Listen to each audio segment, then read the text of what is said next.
याद है stock market series की एपिसोड 1 यानी इसकी पिछली वाली वीडियो में मैंने बताया था कि मैंने अपनी एक गाड़ी की एक कंपनी बना दी है जिसमें एक अंकल ने मुझे 1000 रुपए इन्वेस्ट भी किए स्टॉक मार्केट में, जिसके बदले 1000 रुपए के बदले उनको मेरी कंपनी के शेयर्स मिल गए। अब मेरा स्टॉक मार्केट में मेरे स्टॉक का प्राइस यानी मेरी कंपनी के स्टॉक का प्राइस बढ़ा।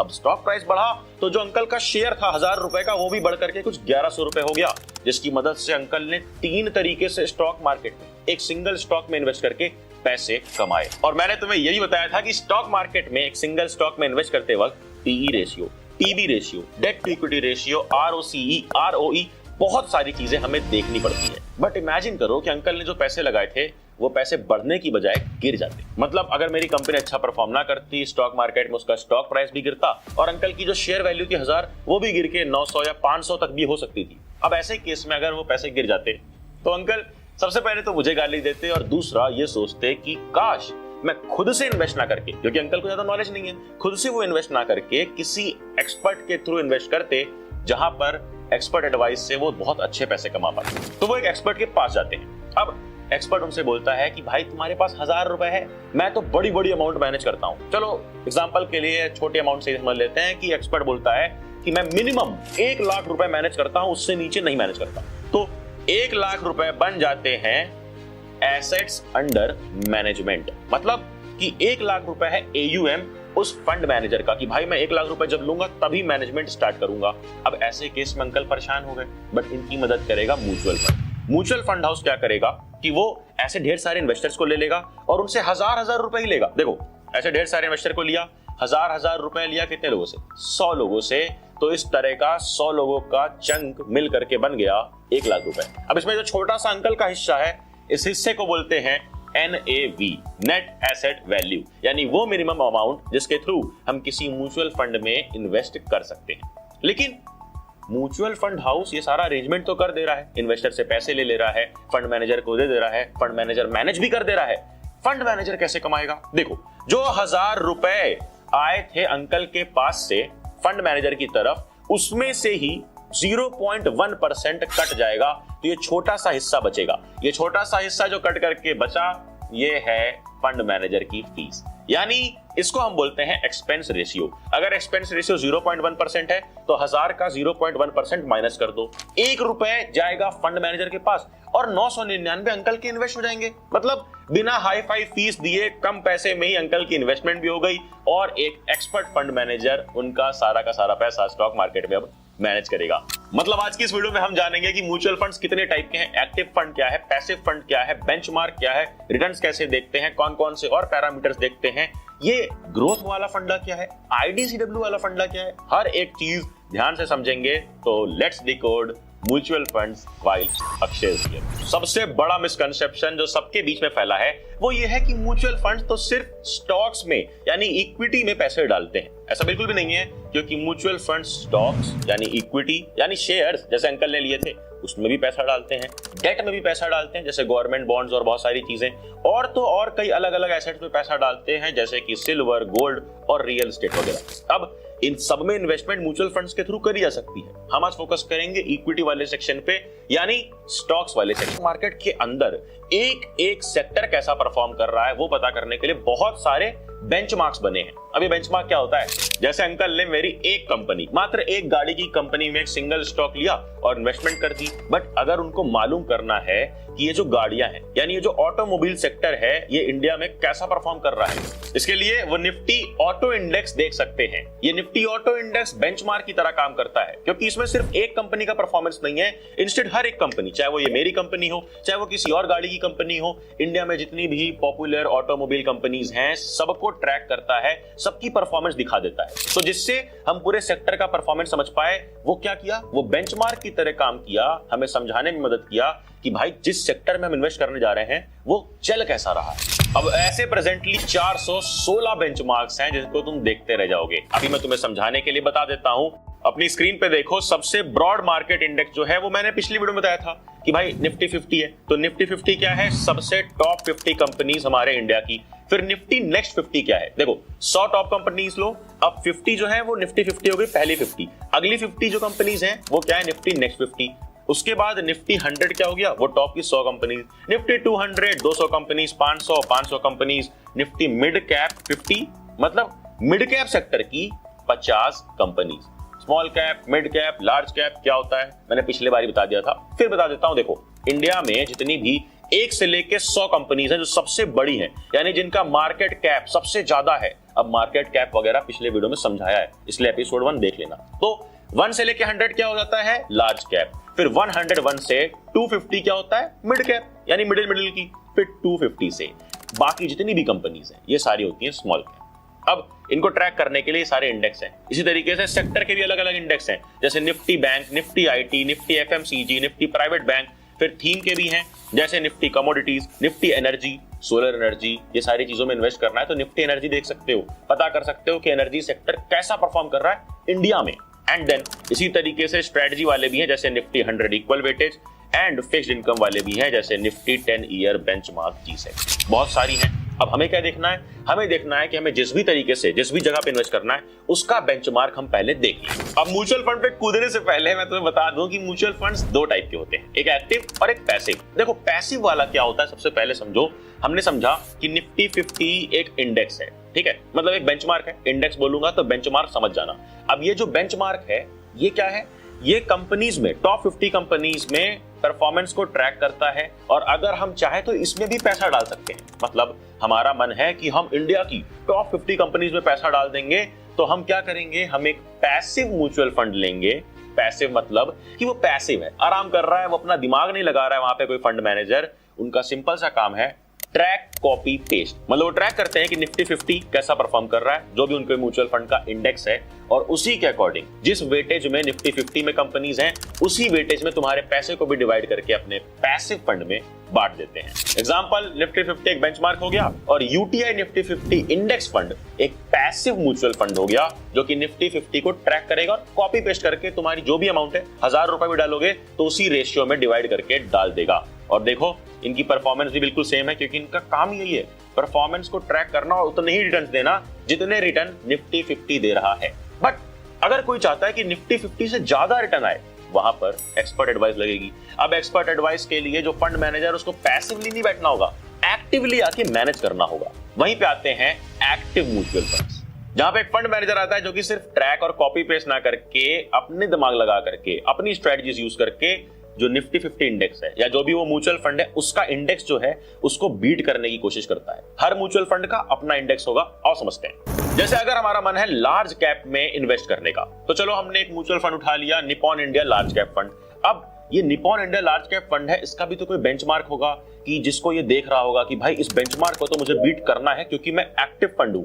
तो ये देखता है निफ्टी 100 को, यानी निफ्टी 100 क्या है, टॉप 100 कंपनीज, यानी लार्ज कैप का एक बेंचमार्क, जहां पे इंडिया की टॉप 100 कंपनीज हैं इस वेटेज में, यानी जब पैसा डालोगे तो इस वेटेज में बट जाएगा। लेकिन एक्टिव फंड है ना, ये तो एक्टिव फंड है, ये इस वेटेज को फॉलो नहीं करेगा, इंस्टेड अपना दिमाग लगाएगा। जैसे कि ध्यान से देखो, इसके अंदर 100 नहीं, इंस्टेड 69 स्टॉक्स हैं, और वेटेज भी सेम नहीं है बल्कि अलग है। मतलब ये अपना दिमाग लगा रहा है, सेम कॉपी पेस्ट नहीं कर रहा है, और रिटर्न्स को बीट करने की कोशिश कर रहा है। पिछले 1 साल की परफॉर्मेंस देखो तो जहां निफ्टी 100 यानी जो बेंचमार्क है वो 1% भी नहीं रिटर्न दे पा रहा है, हमारा एक्टिव फंड 4% का रिटर्न दे रहा है। तो ये एग्जांपल था सिंपल से लार्ज कैप फंड का। लार्ज कैप के जैसे बहुत सारे फंड्स होते हैं, अपनी स्क्रीन पे देखो। जैसे लार्ज कैप फंड है, ये टॉप 100 कंपनीज में ही इन्वेस्ट करता है। अब 100 में से जैसे उस वाले ने 69 ले लिया था, कोई 65 ले लेगा, कोई 75 ले लेगा, उसी 100 कंपनीज में इन्वेस्ट करना है, ये इनका रूल है। उसी तरीके से मिड कैप क्या करेगा,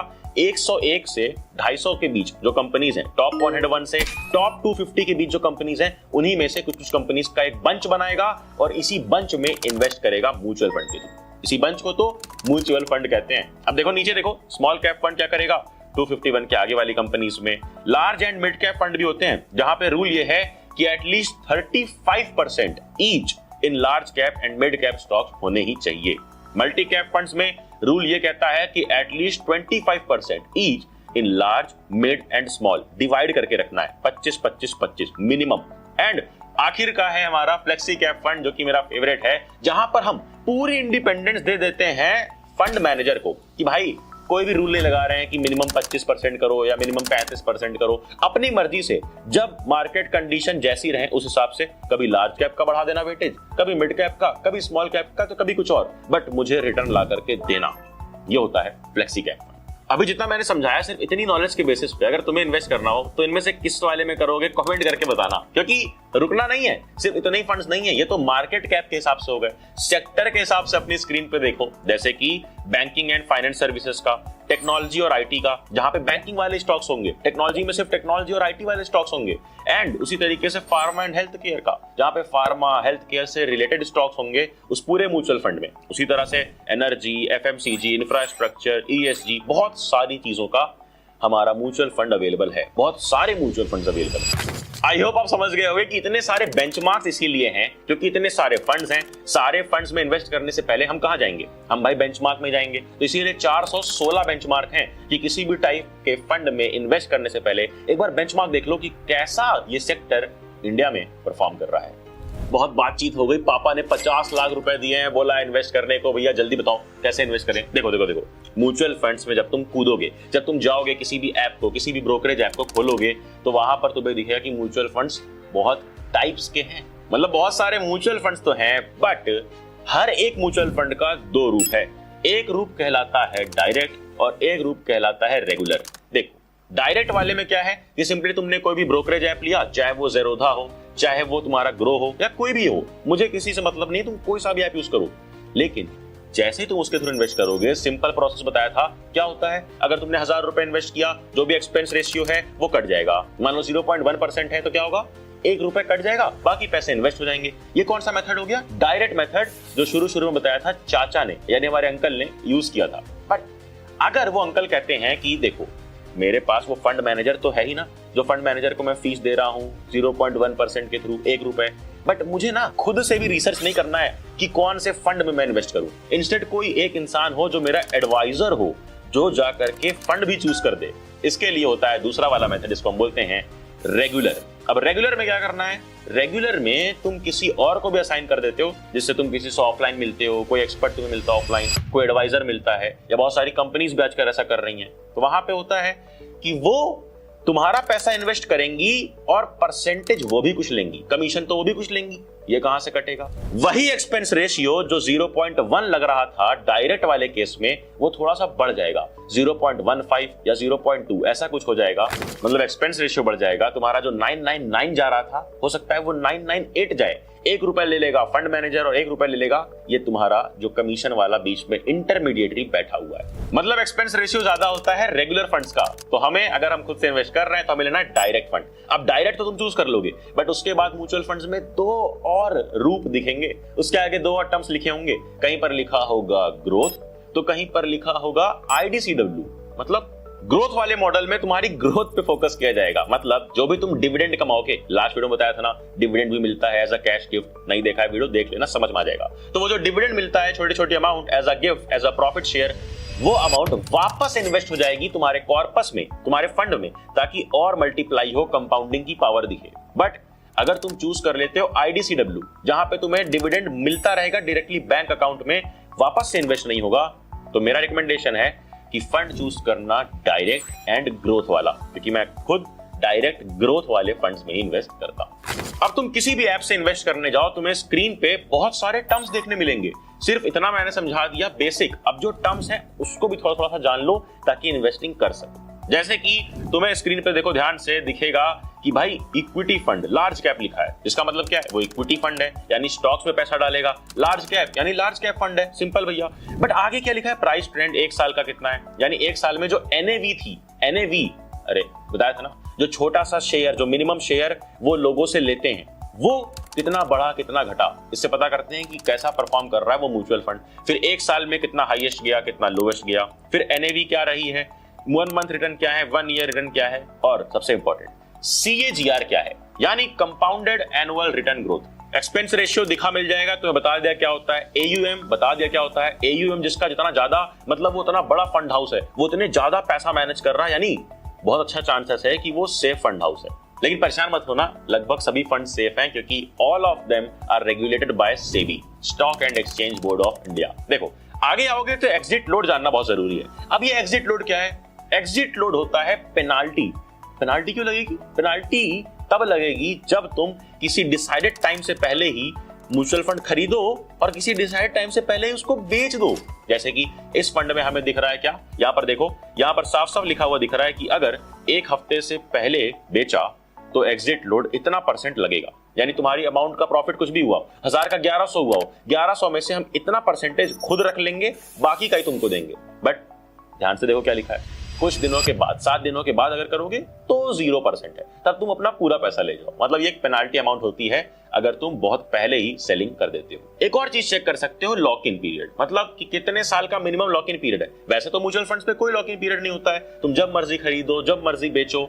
बट होता क्या है कि कुछ म्यूचुअल फंड जैसे ELSS फंड्स टैक्स सेविंग के लिए होते हैं, वहां पे 3 साल का मिनिमम लॉक इन होता है, 3 साल से पहले नहीं बेच पाओगे, तो इसको ध्यान में रखना। एंड अगला एंड सबसे इंपॉर्टेंट, डिसाइड करना होगा कि तुम SIP करना चाहते हो या लमसम।